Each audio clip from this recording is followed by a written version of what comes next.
Hi, friends. Today I'll be reading Emma's poem, The Voice of the Statue of Liberty.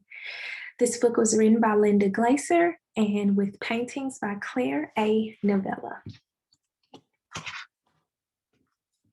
Emma's poem, The Voice of the Statue of Liberty.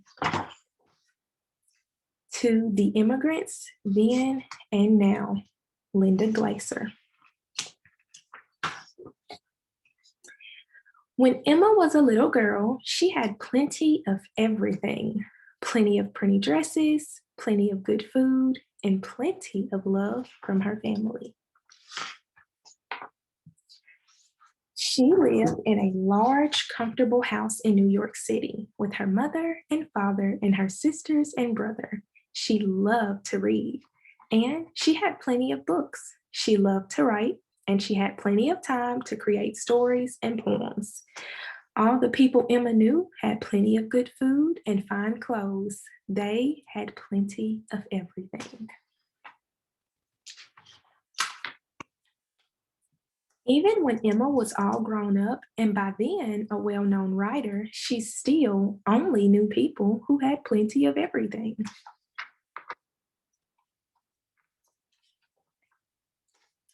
But one day, Emma visited Ward's Island in New York Harbor. There, she met very poor immigrants, whom she had only heard about. They had traveled a long way across the ocean by boat. They wore ragged clothing and looked tired and sad. Some were sick. All of them were hungry. They were the poorest people Emma had ever seen. Her heart hurt to see them. They were Jews like Emma. Some were well educated like Emma, but they had been treated very badly in Eastern Europe. Their homes had been burned, friends and relatives had been killed. They had made the long, hard journey to America, hoping for a better life. Emma felt she must help them. At that time in the 1880s, people believed that a fine lady like Emma should not mingle with poor people. But Emma often visited the immigrants. She helped them learn English and get training for jobs. In time, she befriended many of them. Emma knew that in her own city, many people did not care about the immigrants. People said that they were so ragged and poor, they'd ruin the country. In those days, most women kept their thoughts quiet, but Emma wrote about the immigrants for the newspaper and in poems. She told with great feelings how badly they needed help. She explained that with help, they'd give back to the country.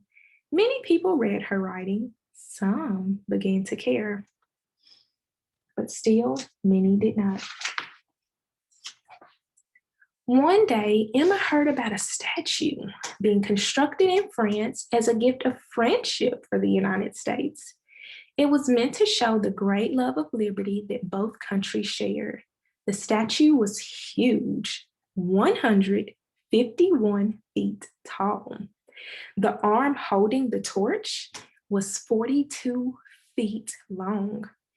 The statue would be erected right in New York Harbor. But first, money was needed to build a very large pedestal for the statue to stand on. To raise money, many well-known American writers, such as Mark Twain and Walt Whitman, were asked to write something. Emma was asked to create a poem.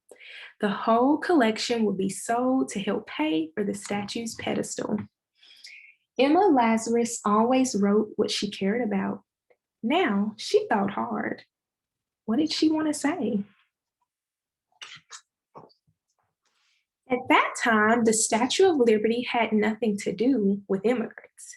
But Emma knew that immigrants would see the huge woman when their boats arrived in New York Harbor.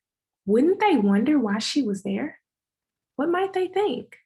What might they hope? And what if the statue were a real live woman?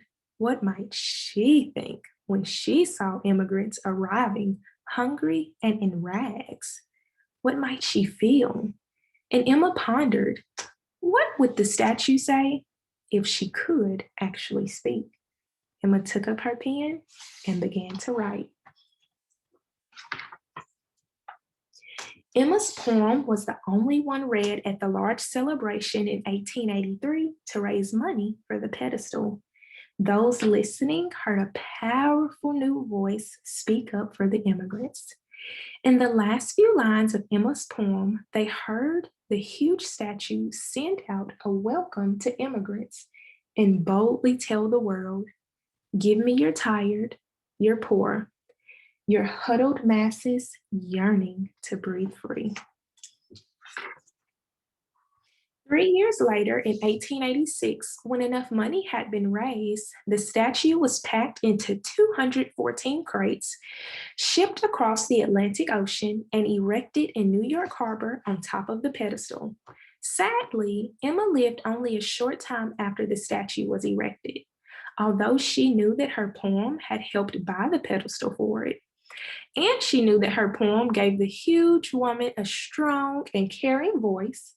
She did not know that in years to come, her poem would do so much more. Slowly, over time, Emma's poem stirred the hearts and minds of people around the nation. 20 years after Emma wrote it, a friend had the poem engraved on a plaque and placed inside the entrance to the pedestal of the Statue of Liberty for all visitors to see. 30 years after that, Emma's poem was printed in school textbooks and children around the country learned to recite it. Then, more than 60 years after Emma wrote her poem, the last 5 lines of it, the statue's bold words, were set to music by the famous songwriter Irving Berlin and sang on Broadway. Soon, school children around the country were singing, "Give me your tired, your poor, your huddled masses yearning to breathe free." Now, the huge statue was much more than a gift of friendship from France to the United States. Because of Emma's poem, the Statue of Liberty had become the mother of immigrants, and her torch was a lamp held out to welcome them. Today, Emma's poem is so well known that when people look at the Statue of Liberty, they can almost hear her speaking. "Give me your tired, your poor, your huddled masses yearning to breathe free. The wretched refuse of your teeming shore. Send these, the homeless, tempest toast to me. I lift my lamp beside the golden door." The end. Thank you so much for stopping by Miss Crystal's Reading Corner. I hope to see you again soon. Bye.